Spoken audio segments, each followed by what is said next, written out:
Welcome to the Motoring Podcast, your weekly discussion of motoring news. This is episode 617 on Tuesday, the 4th of February, 2025. Hello, I'm Alan. Hello, I'm Andrew. And this week, we'll be warning all the young people we know to belt up. In new car news, we'll be asking how much to maybe go 426 miles. And in points of interest, we raise an eyebrow at some design choices. But first, we have one piece of follow-up. Actually, this piece of follow-up didn't even let us publish last week's episode before it was already altering what we were talking about. It's because we were so on the ball with our reporting, Andrew, that the story was still evolving. Yes. That's what happened. Exactly. Okay. It's a plus. It's a plus, not a con. Yes. Okay. Mercedes-Benz has joined BMW, Tesla, and the Chinese car companies we were discussing last week, who are taking the EU to court over the tariff rates for any electric vehicle that is made in China coming into the EU. Not really surprised. Really, actually, what I was surprised at is that they weren't there in the first place. I mean, it's basically got to the stage where it's any EU manufacturer or brand apart from Stellantis. Germany versus France, then. Kill surprise.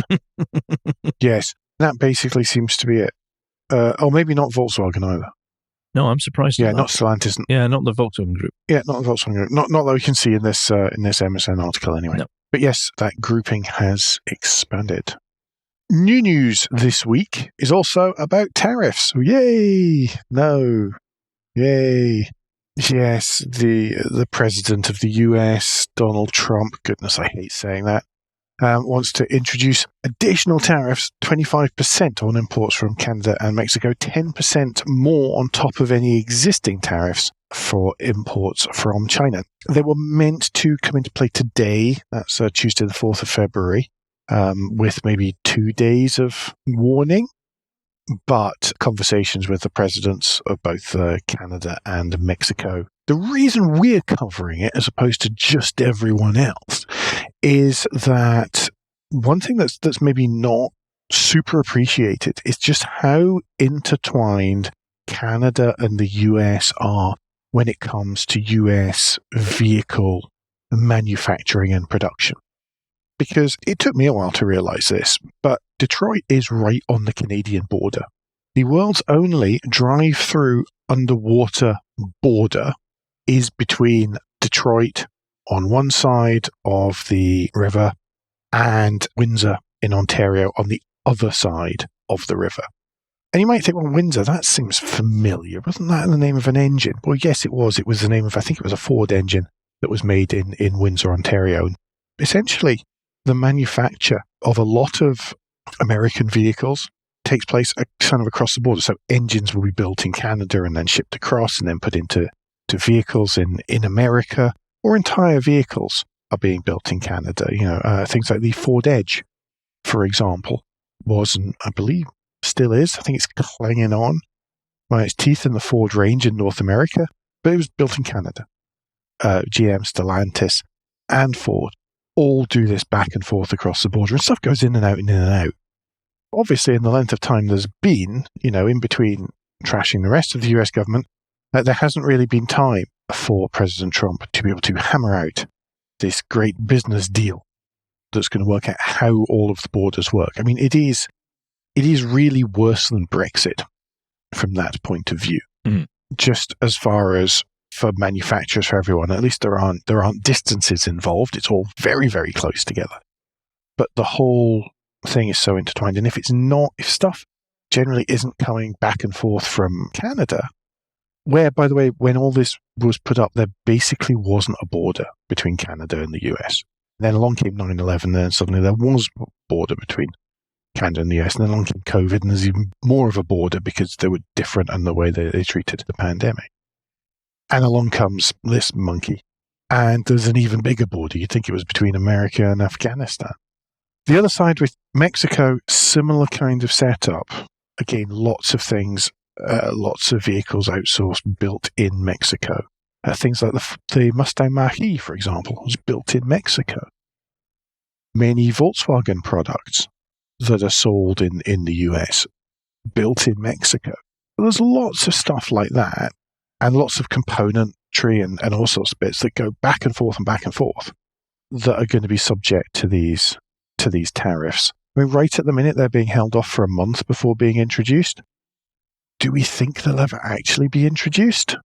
I don't know, but in the meantime, there's an awful lot of Canadians boycotting American products, which I guess is good for sales of like Canadian Club and maple syrup. The other real impact of this is I saw it reported that one analyst was saying that the tariffs are actually 10% more than any profit margin anyone's got in any of the products they are selling, or any of the parts they're selling across, or the cars that are being sold across. No one's got that margin to absorb that hit. So therefore, obviously... The only thing that can happen is that every prices have to rise, because it's not, and again, it's not 25% in one go. It's 25%. This bit goes up, and this bit goes up, and this bit goes up. So that then has to be added to the top line, which then goes up, which then has tariffs. And it's just dumb. I mean, it really is a fine way to basically kill off some of your own industries, including automotive manufacturing. Yes. But then I'm sure it'll hit Tesla as well, but not as much as it'll hit the others. And you do wonder if that's part of the plan. Who can tell? Well, who knows if there's a plan, to be perfectly frank. Yeah. And it's going to hit other vehicles with availability and all these things. And somebody's already cut prices crazily so that people can't make money on these because they're only making their money from the EV credits, not necessarily turning a profit on vehicle sales. Yep. On which happy note, end of lecture. Sorry, that was a bit of a boring monologue. I hope it made sense. I haven't been told it hasn't. No, but I think it was important to just explain the ramifications because we are more UK and Europe centric. It is important to realise, because there is a knock-on effect to Europe, apart from him threatening to do the same to Europe and the UK. There are vehicles that we have over here that are built in America. Therefore, anything that if it is made but there that's and over coming here, out. That's well, his whole thing is that Europe isn't buying enough American cars. And I don't know about you, but I see an awful lot of BMW X5s, Audi SUVs, but none of them are American branded. The only American labeled cars that are bought in great quantities here are Teslas, and they all come from China or Germany. They don't come from the American factories. They're as American as I was going to say a Ford Fiesta, but that doesn't work. As American as a Ford Puma. Make Europe cheap again. Yes. Okay, I'm going to bring us back to Europe and to the UK. This is the news that the UK government is going to invest 65 million into Connected Curb, the roadside on-street charging company, as well as investing 28 million into Cornish Metals, who mine minerals for use in EV battery, solar panels, and other industries. The interesting thing about Connected Curb is, it's been reported that they don't appear to have submitted any accounts since December 2022. So I'm sure the government has done its due diligence. Oh, I'm absolutely certain they must have done, yes. However, putting that to one side, my sarcasm and cynicism, it is good that they are trying to push more help for the charging infrastructure in the UK, because as we know at the moment, whilst the overall numbers are always increasing, and last year was an even better year than the previous years, it was always going to be because we're still quite early into this, but hey, let's not worry about that. The thing is, I know, let's not bring reality into these things. But the important thing is that it is not evenly spread across the country. If you are in the southeast, you are very well catered. If you are in, say, the north of England, you are less so well catered. What's the northwest like, Andrew? It ranges from poor to pants, and they are technical registered on a scale. That's like level 5. Okay, autonomy, right? Yes. That's but what does annoy me with a lot of these SAE scale, with a lot of these parking or with a lot of these charging things, is you go, great, yes, look, there's an Instavolt. There's 4 of them. That's brilliant. You do see that your parking spaces are normal car parking space sizes, so it means only one car can fit next to each other. Or, oh, brilliant, you've got an on-street parking charging thing. It's 7 kilowatts. That's cool. That's no problem. Oh, you're in a 2-hour maximum parking spot. Ah, okay. I can spot a few fairly fundamental issues that should not be the problem right now. There's no joined-up thinking. No, we're on about that all the time. I think we're pretty much in agreement with that. Of course, the other thing to do about this in the meantime is, of course, that you pay 20% VAT on street, on away from home charging, as opposed to the 5% that people with a driveway pay, and that's just not fair. And it doesn't do anyone, the only people it does any good to are the government, and they're the ones who are setting these things, who want people to adopt EVs, whether they have a driveway and access to a charger or not. That just seems like, well, as ever, it just seems like shooting yourself in the foot. But I'm glad that they're investing this, and I know it's great. I know, by the way, this is good news, and we're being all gloomy, and we are being very negative, but we're in that sort of mode at the moment. And I know Connected Curb's plan is to obviously install more of these. Again, taking out my cynicism and comments at the start of this. Hopefully, this does actually make a big difference.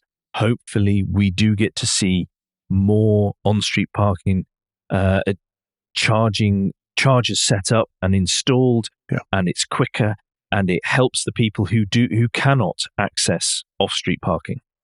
So, not the rich.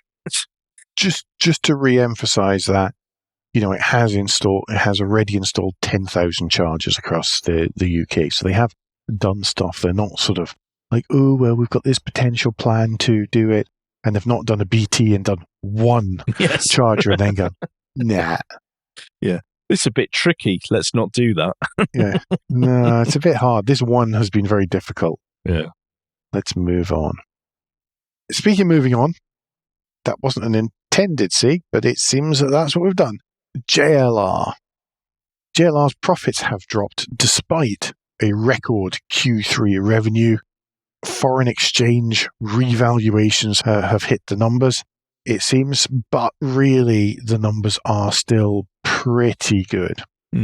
Just quickly to talk about JLR and its output itself, the Defender, the Range Rover, and the Range Rover Sport are now 70% of JLR's volumes globally, which is impressive. Quite alarming. It's impressive, but scary. It is.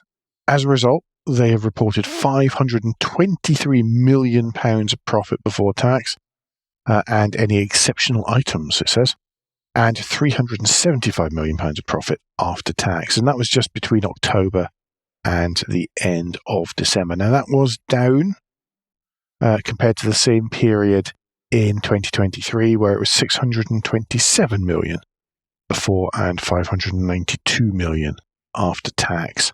Obviously, as I said, things have been hit by exchange reevaluations, but also in tiny little letters, warranty costs and discounting have also been key factors. I mean, I've noticed in the past year, when I was in the US, just significant increase in the numbers of Defenders, Range Rovers, and Range Rover Sports. Well, I think that's a key point to why exchange rates have hampered them, is because their major market now is the US and not China. China has dropped from being number one, but that has dropped for pretty much every Western premium stroke luxury brand.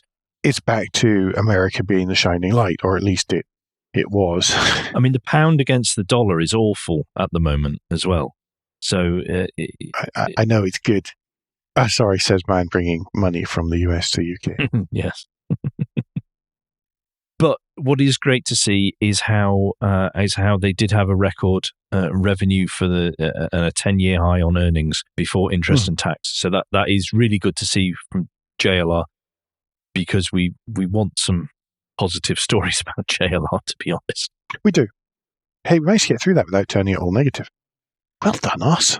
Okay, well, to spin that on its head, the next story is from Autocar, titled "Revealed: The Most Recalled Car Brands in Europe in 2024." However, shall we just do our great big recall caveat that we do so often? Yes. The great recall caveat is, of course, that grown-up companies will issue recalls for even the tiniest thing, and even tiny volumes of vehicles. Whereas there are other companies that basically have to be forced via legislation and regulators that they must issue a recall. Yes. That aside, this list from Autocar does point out the number of recalls compared to the number of models. Yes. I don't think there's any major surprises if you have followed along with this annual list. Stellantis feature heavily, but then they are such a large core brand for Europe. That doesn't surprise me. And the fact they share so many parts. Similarly, VW Group. Yes. Lexus and Toyota as well. Hyundai. Kia. The German luxury brands too. Mercedes, 24. Mercedes were number one. 24 recalls over 22 models and going right the way back to some things recalled as back as far as 2010 in some cases. Recalled for power steering issues. But yeah, so there's all sorts of things like that. And going back, as I said, 15 years. Yeah. Like grown-ups.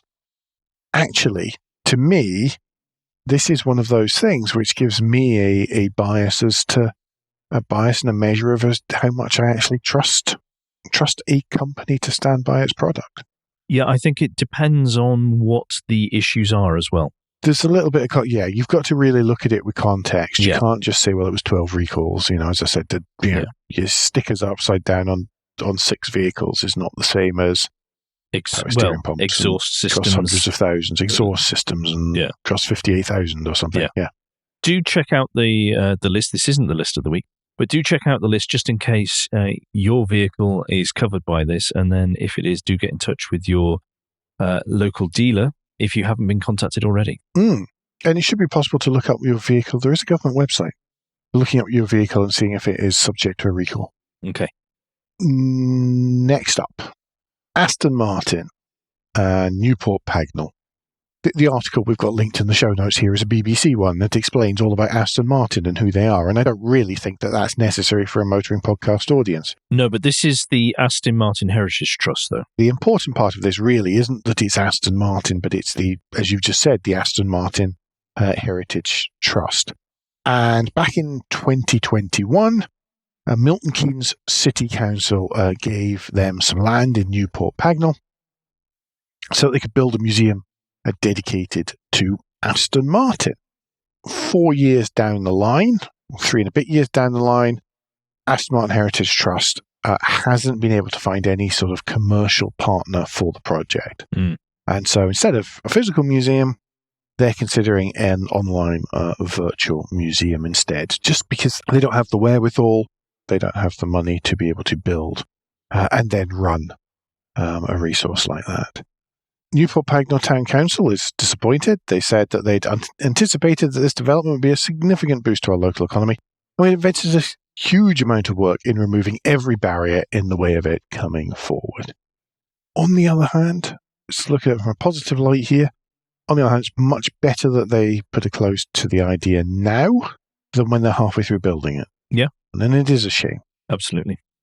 Okay, I'm going to take us on to some rather sombre news, actually. And this comes thanks to the European Transport Safety Council website. And they are reporting that the fact that nearly half of killed young car passengers in the UK were not wearing a seatbelt. Now, unfortunately, through this information and the linked AA Trust article, they are only talking about percentages, so we don't know actual numbers. However, and as anyone who's listened to us for any length of time know, whenever we see just one way of presenting figures, we become a bit nervous of that because it can be used to almost weaponize and over-dramatize them. However, because of the nature of what this is involved with, that is why we are sharing this one. We don't know if this means 20 people or if it means 2,000 people. That's the one thing that you do have to bear in mind. But in the same breath, to me, it seems crazy that people sit in cars without wearing a seatbelt. Yeah. It says here that almost half, that's 43% of young passengers, and that's aged between 17 and 29, who died in car crashes, did not wear a seatbelt. Young male car passengers are the worst for this, and it happens more often at the weekend And for people in the back seat as well. Yeah. If you've got kids, or have family members that are younger, or you've got friends locally, or you've got friends who've got kids, show them this, remind them, put your seatbelt on. It's important. Yeah. I don't know. I think about this kind of thing. I think about this kind of thing a lot more than I would have expected, because here there's a couple of ponds nearby, just a path that we walk the dog on. And there's life jackets. It's kind of funny. It's under a set of pylons. There are ponds, and the ponds then have life jackets. Just someone flying a kite nearby. There are signs warning you not to fly a kite. And I think our generation, possibly, and a bit younger too, there's so many things that you think, well, obviously you don't play with the life rings, which of course get played with. Yeah, and end up floating across the ponds or floating on top of the ice, because it's a fun thing to throw onto the ice and that kind of thing. And then there's a don't fly kite sign. And I just think, I wonder if these kids have ever seen, one of those public information safety movies that would appear just before horrific children's TV shows in the afternoon, which were genuinely horrific, genuinely quite traumatizing, and they still occupy brain space to this day. I have seen a lot of discussion that the lack of public safety awareness information films has led to a stagnation and not continued reduction in rates of certain incidents that happen. And you can, from just our anecdotal and our memory, you can see how it's easy to come to that conclusion, because here we are several decades later. Cough. Yes, too many. And we still remember them. We still know them. I still remember the Green Cross Code Man, and stuff like that. And you think, well, and he's dead now. Well, you think, where's that today? That's an easy win for a government. There's the Green Cross Code. Before that, there was the Tufty Club. I don't know. I think it's because we're old, mate. But it just seems that it's that kind of stuff all sort of got in your brain. Yeah, I know. But I don't know how you make people watch it. It would have to be some celeb Adverts on TikTok. YouTube. Yeah, but everybody runs an ad blocker. You don't get to see the public information films if you paid for it. Kids don't, because they'd have to pay for it. An ad blocker? Okay. I don't know. You're far more down with the kids than I am. Only because I have some. Only because you got them. Otherwise, I'm way out ahead. There's no way otherwise. It's a very low bar. Yes, it is. Anyway, I think that brings us to the end of the first part. And I think it does. Yeah. I just feel sorry for the editor, really. But yes, brings us to the end of the first part, and Guilt Minute, the quick break in the show where we ask for a tad of financial support to keep the lights on and the hosting running. If you feel that the Motoring Podcast is worth a small consideration every month, then you can become a patron. Different levels of patron include different levels of commitment from us to you, including being able to watch the show recorded live. We also have a small range of merchandise in our spring store, from stickers to mugs and t-shirts. If you don't have any spare cash, and we do completely understand, then you can help us by following for free from our podcast player to receive every show as they're released, and by liking and rating the show whichever way your podcast supplier lets you. If you've done all that, and so many of you do, thank you very much. Then the last thing you can do, though, is to recommend us to your friends or colleagues. Thank you, everyone that does. It is very much appreciated. Alan, new car news, and let's start with a good one this week. They're not bad this week. Oh, I suppose they are a bit. Yeah, okay. They're not bad if you've got your eyes covered this week. Except the first one's okay. Yes. The reborn electric Fiat Panda, the Grande Panda, is going to be on sale in the spring for less than £21,000. That means it's less than the Citroën EC3, with which it shares many things because it's a Stellantis product. That's the electric Grande Panda is going to undercut. Yes, sorry, pardon me, the electric one, yes. And that's going to make it one of the UK's cheapest EVs. So it will cost a mere £20,975 in total. Now, it's going to be outpriced. It undercuts the Citroen EC3 by £1,000. It's going to be outpriced by the Leap Motor T03 and the Dacia Spring, but it's going to come with a 44 kilowatt hour battery, 199 miles of range, 0 to 62 of 11 seconds, and the ability to charge at up to 100 kilowatts. Entry level comes in with 16-inch white steel wheels. Goodness me, 16-inch wheels and an entry level A-segment, give or take, hatchback. That sounds mad. LED headlights, 60/40 split rear seat, and 10.5 inches touchscreen. That'll mirror your smartphone. And there's cruise control and rear parking sensors too. And that's the base spec. Obviously, from there on up, you're on automatic air conditioning, sat nav, wireless chargers, heated seats, and everything comes in the next. That comes in the next model up, which sounds pretty dash plush to me. There will be a hybrid, which will start at 18,975, which is a 99 brake horsepower petrol engine. And this is something I noticed with Citroen's announcements this week. There's not a lot of information on the version that has an internal combustion engine mated to an electric powertrain on their websites. Anyone would think they're trying to push the electric-only model quite hard. Yes, I can't imagine why that would be. I have to say, of all the ones from Stellantis that are this size, that's the Frontera, the EC3, the Grande Panda, I think the Panda actually is the best resolved externally. I think it's the one that looks like it. To me, it just feels like this was the one they designed first, and then they did the others from this. Yes, I think so. I think that would be the case. Oh, goodness me, I've just made the mistake of scrolling down into the autocar comments. Don't do that. Never do that. No. But I also like the interior as well. As much as I'm complimenting the exterior, I do like It's what we've seen of nice. the interior. The shape of the dashboard is inspired by the Lingotto test track. That's the one on the roof from Turin. Yeah. Okay. Good videos of that from the Also Driven YouTube channel, Jim and Hubnut as well. Okay. Because Jim and Ian went, that's pretty cool, if you want to know more about Lingotto. What I also did find interesting, reading through this article, which is from Autocar, linked in the show notes as ever, is that Fiat are making the Panda a sort of sub-brand all of its own, like they've done with the 500. Yeah. Between now and 2027, there's going to be a model out each year. So there's going to be an SUV version that's supposed to rival the Dacia Duster, and there's supposed to be a Ford Puma-sized coupe crossover. Nothing says Fiat Panda like a coupe crossover, does it? Yeah. Whereas I think this original one really does hark back to the original Fiat Panda without doing the whole cutesy retro thing to death. No. It's not sickly sweet, if you sort of get what I mean.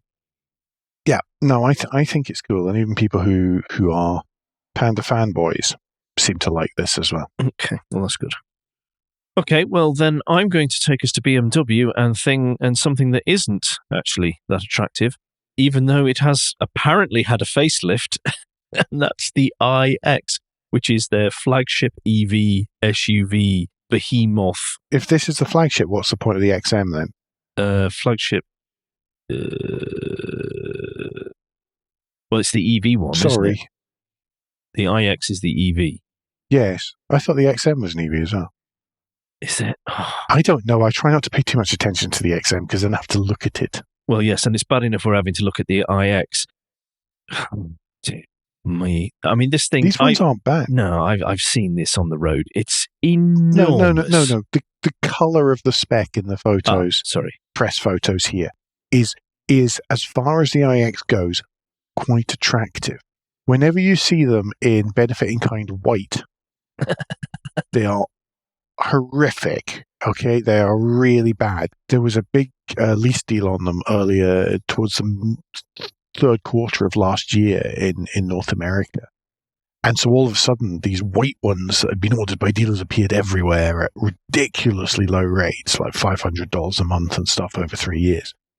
And they were just awful. There was one in my apartment building, and it was owned by the kind of person you'd expect to own a white BMW iX, to be honest.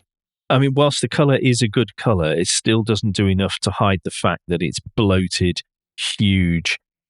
There's the problem with BMW design at the moment where they seem to have wanted to dent almost every panel. And those they inflate. Yeah, it's just not an attractive vehicle. However, if you are in the market for a premium large electric SUV, then the prices are going to start from $74,400. That's for the entry version, which is the 45. If you go for the 60, you get 536 brake horsepower. That costs a lot more. It's $92,200. But don't fret, because for £92,200, you can get a maximum of 426 miles range. And remind me, what was the Grande Panda for 199? Yes, exactly. But exactly. if you could have a fleet of them. If that power of 536 brake horsepower is not enough, and you need something more in the region of 659, then there will be the range-topping M70 that will cost you only $113,300. Now, you say that sounds expensive. However, it is a bargain compared to the outgoing M60, which was just shy of 125 grand. It's a lot of money. It's just ridiculous. For balance, you know how hideous the outside is? The inside is the opposite. The inside is really lovely. So one of my colleagues in the US looked at buying one, in all seriousness, and he was like, the inside is lovely. I loved it. I would buy it for its interior. But I just couldn't live with the walking up to it and seeing the outside of it. So he bought an i7 instead. Okay. Which was actually really quite a nice colour. It was quite a nice spec. Mm. It was good because it meant that mine wasn't the most aggressive looking car in the car park. Quite. Well, if you are interested to learn more about that, do click the Autocar article linked in the show notes. Yes. Mm-hmm. Can we do without the massive, massive electric vehicles, please? Look what Fiat and Stellantis have managed to do with a smaller, lighter vehicle. This is to me, this is the epitome of what's gone wrong with electric vehicles. It's aimed at the mega wealthy, and they are enormous, and they weigh gargantuan amounts. You mean that it's aimed at the North American market? But that we get them on our roads, and that's not suitable. I know, but they're not really meant for here. They're meant for North America, because that's where they're going to sell, and we just prop up, add a couple of sales in that. Mm. Anyway, do you want to take us to Flexis? Yes, this is new van news. I noticed the acronym had reached into the show notes. So yes, Flexis is a new French startup. It's backed by essentially Renault Volvo trucks and France's CMA CGM. I'm not 100% familiar with those acronyms. Oh, that's a logistics firm. Pardon me. Yeah. I knew them from somewhere. Well, if you remember, we did actually cover these because a few months ago, there was the news that this was dissolving. And then the following week, we had to go into follow-up and say, because Renault quickly came out and went, we don't know where that news has come from. That's nonsense. No, we're going to reveal more later, early in 2025. Yep. So we had to quickly do follow-up to say, no, they're not dissolving. This is early 2025, and this is the reveal.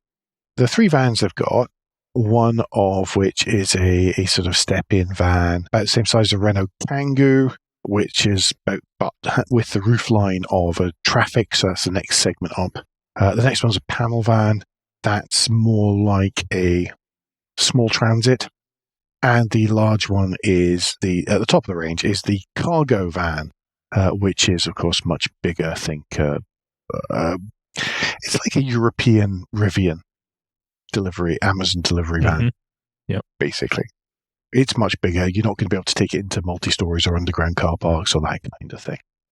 These will come to market in Europe next year. In the UK, it's expected to be by the end of the decade.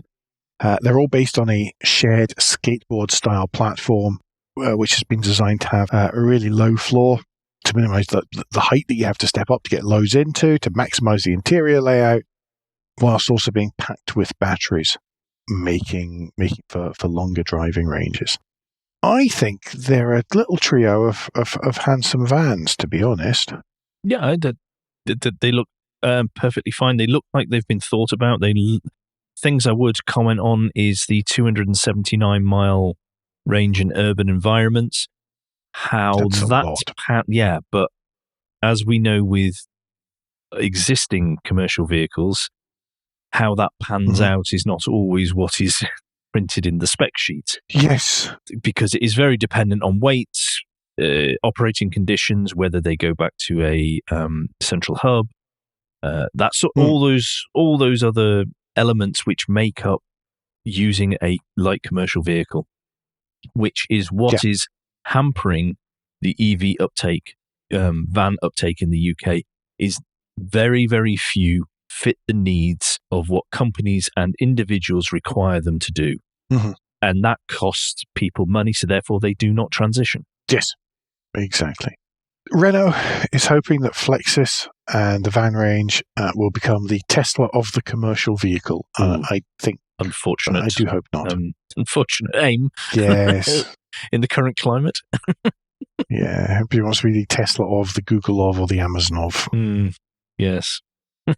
Right, I am going to take us on to old car being paused for sale news.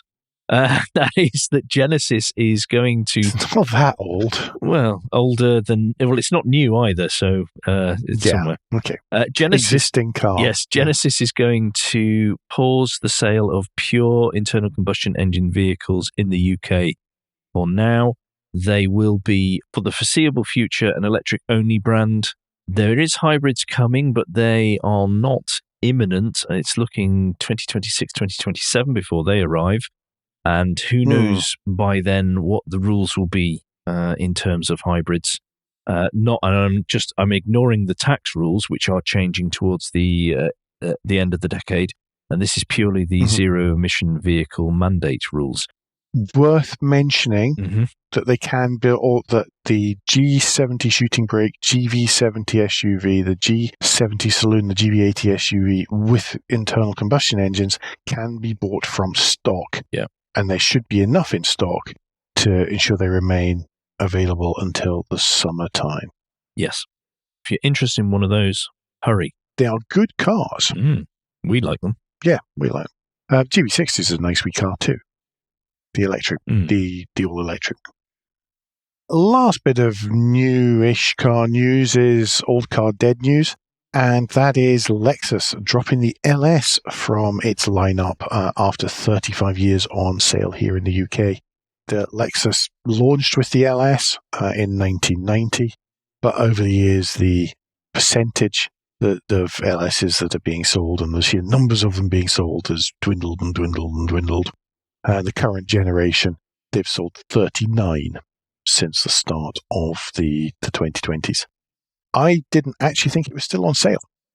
But it wasn't really. There were only sold 3 last year. That leaves the ES as the only Lexus saloon still offered new in the UK. I see a lot of them. It was not a cheap car. I mean, no. It was 101,000 was the starting point, rising to 128,000 if you had Takumi guys and all-wheel drive and. Obviously, it'll go on forever and ever and ever. Yeah, but you really want a Lexus at that price, don't you? I think you really, really don't want any of the established cars at that price, and you want something that is super stealthy. Yeah.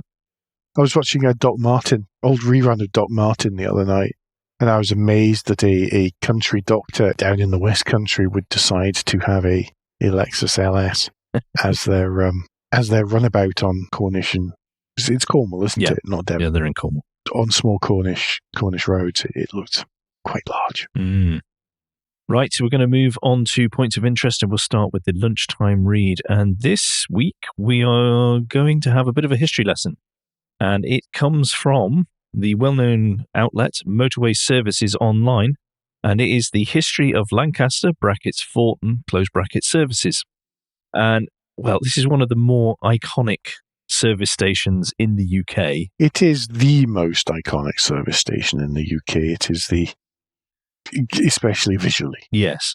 And this really does go through the entire history of it with some really fascinating tidbits here and there, particularly when you get to discuss how Grande tried to do things and some of the specific questions they asked. They inquired whether they could dig a tunnel under the road, but it was not clear why they inquired.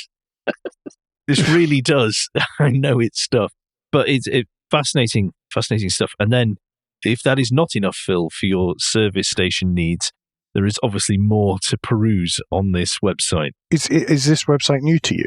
Yes. Really? Yeah.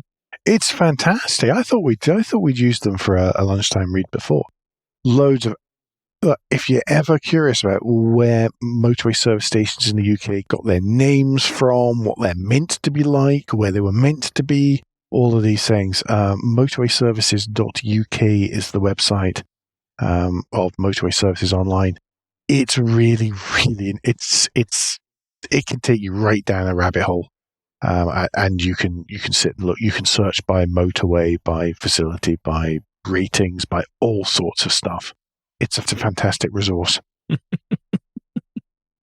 I'm amazed that's new to you. It was just the way you were talking about it there. I thought he's not familiar with this. No. Anyway, this week's list of the week is a cracker, and thank you so much to Dan Hall. We've been waiting to use this list of the week until it squeaked its way out from behind the Top Gear website paywall. Yes. Because obviously they do I think it's quite a good thing, actually. When things are published in a magazine, when they're still current in Dead Tree edition, then they paywall them on the site. If you have a subscription, it doesn't matter. You can read them on the site. That's cool. But then the content becomes available after that period, which is good because then we can share it with you. Dan Hall suggested this. It is Top Gear's Top 9 Cars with Dodgy Wood Trim. And goodness me, there's a lot of dodgy wood trim. Yes, there is. And not all the examples that you would necessarily think of. No. There are kind of only, it felt like more than 9. But Andrew, do you want to choose one from here, and then I'll give my opinion? Yes, the one I have chosen mainly because I never really, and I owned one of these. I knew you were going to choose this one. Understood the love for the Mark I Ford Focus, and this time it's in gear trim with the dreadful looking wooden trims on this. I love the fact that it's yours cloth was a seats. Z-Tech, wasn't it? Yeah, but yeah. I never got the undying love for it. I think a lot of people have looked back with rose-tinted glasses and went, well, at least it wasn't the Astra that was at the same time, which I hated. One of the few cars that actively hurt me every time I drove it. Hated that vehicle. The Astra, not the Focus. But I hated that Astra with such a passion. Well, it's not in the list, everyone, so that's a relief. Yeah, but that wood trim it doesn't look real. There's loads of other stuff on here. Am I allowed to choose one? You might as well. I might as well. Loads of other stuff on here, but there's also a Buick Roadmaster, the classic, the big one that we all think of as the last generation of Buick Roadmaster, and those massive American estate cars, which have pretty much disappeared from the roads now. But I got to sit in one at Christmas. And it was very cool. It was just like the comfiest bed. Just awesome seats, even sitting right in the back, facing out the back window. Tried the sort of rumble seats in the bottom of the boot, bottom of the trunk it would have to be with this. From there, and it was very cool. So I actually also think the only trim to have of that last generation of Roadmaster is the one with the wood vinyl. And edging down the side, because I don't know, it just suits it. It's actually, I don't think it's dodgy. Everything else in this list, by the way, is pretty hideous. Yeah. There are some absolutely disgusting attempts from Germans and Americans, and even the Japanese, from companies that should know better. Yes, But that one I actually think is fabulous. I Yeah. don't think it deserves a place on this list. No, that is not dodgy.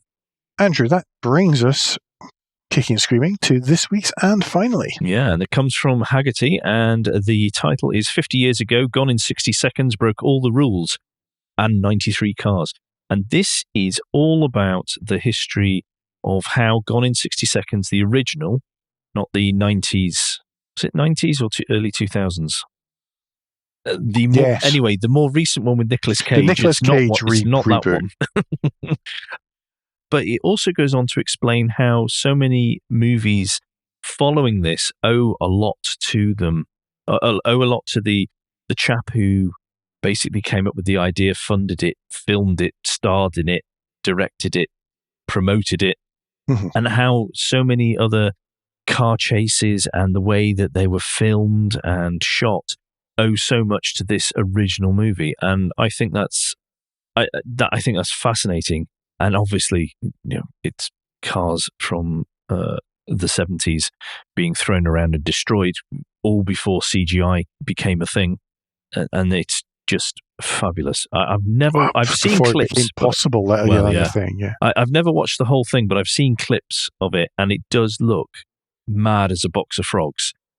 Anyone that was involved in filming that and crashing the cars, just mad. It was a different time. Yeah. I think that's us for this week. Next week's timings might be a little bit out. That's down to me because I have stuff to collect from Southampton. And how dare you have a life outside the podcast, Alan? How dare you? It's a nightmare. It's not much of one, but somebody's got to have it. And it does involve going and fetching a car and driving it the length of the country. So, it's not totally outside the podcast realms. Are you going to film it and put some Jeopardy in it as well? Then you can make it. No. I think there's more than enough people do that on YouTube already. The last thing they need is me adenoidally droning on in the similar kind of way. You'll never believe what 7 things happened on the trip home. Exactly. Yes. And all that kind of thing on the yes. All the shock faces. Really well. All the shock faces for the thumbnails. Yes, I was going to say that works really well in audio, doesn't it? Mm. But yes. Come to the Motoring Podcast where we don't describe the pictures to you. Yes. Listen, we've been not describing the pictures quite successfully for a number of years now. Yes. It's one of our strengths. It looks good or it's ugly is about the best you normally get from us. That was just meant to be a very quick parish note on the way out. That's us for this week, unless there's anything I've forgotten. No. Don't forget then that between now and next week, you can give us any feedback, share your thoughts for the show at motoringpodcast.com, on Blue Sky, at Motoring Podcast on Instagram and Facebook, and on the contact page of motoringpodcast.com, the hub of all our activities. Remember, you can support us financially via Patreon, and please leave a review and rating on Apple Podcasts, YouTube, or wherever your podcast app lets you do such a thing. Andrew, what's the best way to get in touch with you? The best way is if you search for Cracked Windscreen on Blue Sky. I will occasionally dip into it now, although I don't know why. If you are not on Blue Sky but are on LinkedIn, if you search for my full name, you can try and connect with me there. And Alan, if people would like to get in touch with you personally, what's the best way for them to do that? I am quite often on Blue Sky, where I'm at AJP Bradley. That's Bradley. We'll be back very soon, but until then, I've been Alan Bradley. I've been Andrew Clues. And safe motoring.